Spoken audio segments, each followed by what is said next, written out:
வணக்கம் மக்களே, சற்றுமுன் கிடைத்த தகவல் ஒன்றை பார்க்க போகிறோம். தகவலை பார்ப்பதற்கு முன்னதாக நீங்கள் நம்மளுடைய சேனலுக்கு புதிய பார்வையாளர்களாக இருந்தீர்கள் என்றால் மறக்காம நம்மளுடைய சேனலை சப்ஸ்கிரைப் செய்து வைத்துக் கொள்ளுங்கள் மக்களே. தற்பொழுது விஜய பிரபாகரன் அவர்கள், அதாவது தேமுதிகவின் முக்கிய புள்ளி, விருதுநகரில் போட்டியிட்டு தற்பொழுது மிகப்பெரிய அளவில் மறுவாக்கு எண்ணிக்கையாக எதிர்பார்த்து கொண்டிருக்கும் விஜய பிரபாகரன் தற்பொழுது தேர்தல் ஆணையம் ஒரு முடிவை வெளியிட்டிருந்தது. அதாவது என்னவென்றால், தற்பொழுது முதலில் 2024 நாடாளுமன்ற தேர்தல் நடந்து முடிந்த நிலைமையில் ஒரே கட்டங்களாக ஏப்ரல் 19 முடிந்திருந்த நிலைமையில் ஜூன் 4ஆம் தேதி வாக்கு எண்ணிக்கை எண்ணப்பட்டது.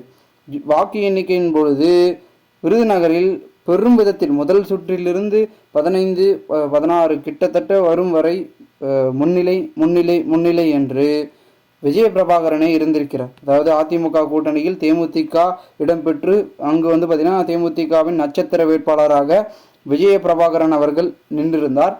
தற்பொழுது விஜயகாந்த் அவர்களுக்கு ஆதரவு தெரிவிக்கும் வகையில் அங்கு இருக்கக்கூடிய பொதுமக்கள் விஜய பிரபாகரன் அவர்களுக்கு வாக்குகளை அளித்திருக்கிறார்கள் என்றே கூறலாம். இந்த ஒரு சூழ்நிலையில் மிகப்பெரிய அளவில் முன்னிலையில் வெற்றியே பெற்று விடுவார் என்று பல கருத்து கணிப்புகளும் வெளியாகி மிகப்பெரிய அளவில் எதிர்பார்ப்பை பொதுமக்களிடையோ தேமுதிகவின் வட்டாரங்களிடையோ ஏற்படுத்தியிருந்த நிலைமையில் தற்பொழுது பெரும் விதத்தில் இருந்தது.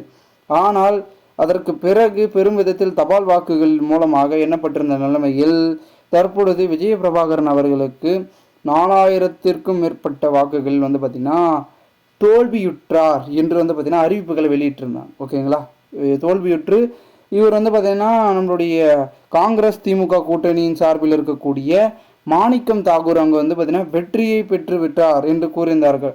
இந்த ஒரு சூழ்நிலையில் அங்கு நடந்த குளறுபடிகளையும் பெரும் விதத்தில் அதனை கண்டு தற்பொழுது பிரேமலதா அவர்கள் ஜனாதிபதியிடம் புகார் அளித்திருந்தார்கள்.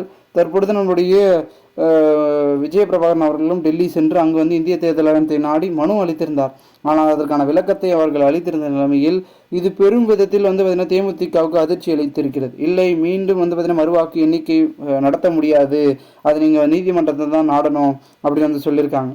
ஆனால் அங்கே இருக்கக்கூடிய விருதுநகரில் இது இவ்வளோதான் பார்த்தீங்கன்னா அதிர்ச்சி தகவலாக இருந்தாலும் கூட நம்மளுடைய விருதுநகரில் இருக்கக்கூடிய தேமுதிகவின் ஆதரவாக இருக்கக்கூடிய மக்களும் தொண்டர்களும் என்ன சொல்கிறாங்கன்னா, நீங்கள் உறுதியாக இருங்க, நம்ம நீதிமன்றம் போய் அது மூலயமா வென்று மறுவாக்கு எண்ணை நடத்தலாம் அப்படின்ற மாதிரி அங்கே இருக்கக்கூடிய புள்ளிகள் பார்த்தீங்கன்னா நம்பிக்கை ஊட்டுகிறார்களாம் என்ற ஒரு தகவலும் எடுக்கப்பட்டிருந்தது. ஏனென்றால் ஒரு சிலர்லாம் சொல்கிறாங்க, நியாயம் எப்பொழுதுமே ஜெயிக்கும், கண்டிப்பாக பார்த்தீங்கன்னா உண்மை ஜெயிக்கும் அப்படின்னு சொல்கிறாங்க.